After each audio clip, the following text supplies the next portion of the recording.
you ever been betrayed by your wife on your wedding day, and then faced an even more heartbreaking scene after a near-death experience? During my wedding reception, I make a toast to my wife's true love. He smashes his wine glass in retaliation and snaps, "I lost to you and allowed you to marry Isabel, but you shouldn't have humiliated me in public." My wife, Isabel Eaton, is furious. She calls me petty and says she's disgusted by men like me who get jealous over the smallest things. She rips her veil off and runs after her true love. I chase her, wanting to explain myself, however a car rams into me. Isabel turns to glance at me but doesn't stop as she goes after her true love. I'm taken to the hospital to be rescued, however my heart dies despite my body recovering. Upon regaining consciousness, I call my father. I've cut off contact with him for the past 3 years, but it's time to cave. I'll go ahead with the marriage alliance, Dad. Even on the day I was discharged from the hospital, there was still no sign of Isabel Eaton. Throughout the time I was hospitalized, she didn't drop by to visit me, not even once. With my right arm still in a cast, I had no choice but to take a cab home, yet when I got there, I couldn't unlock the door no matter what I tried. Left with no other option, I called Isabel. When the call connected, it was the voice of Cameron Dunn, Isabel's first love, that I heard through the speaker. "Oh, you're back, Jeremy. Izzy is in the shower," Cameron said. Before I could say anything, I heard a click and the door was unlocked from the inside. Cameron cheerfully ushered me in.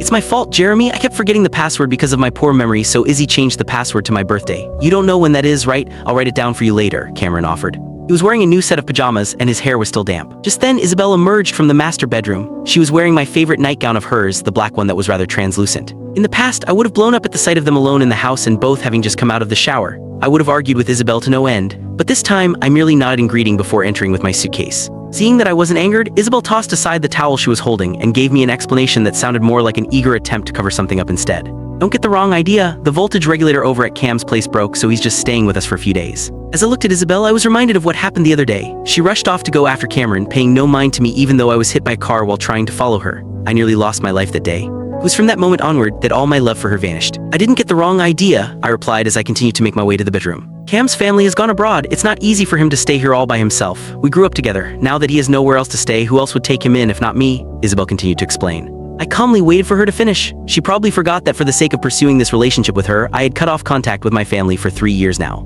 Cameron didn't have it easy, huh? What about me? She was standing in my way, so I had no choice but to halt in my tracks and repeat myself. I already said I didn't get the wrong idea about anything. Grabbing my arm, Isabel snapped, "You've been giving me attitude since the moment you entered the house, Jeremy, and now you won't even listen to me properly when I'm trying to explain the situation to you. What more do you want?" I finally lost all my patience. Shrugging her hand off, I uttered icily, "I told you, I haven't misunderstood anything." My broken arm hadn't fully recovered yet. It was giving me so much pain that I had no choice but to drop my suitcase, allowing it to fall with a low thud.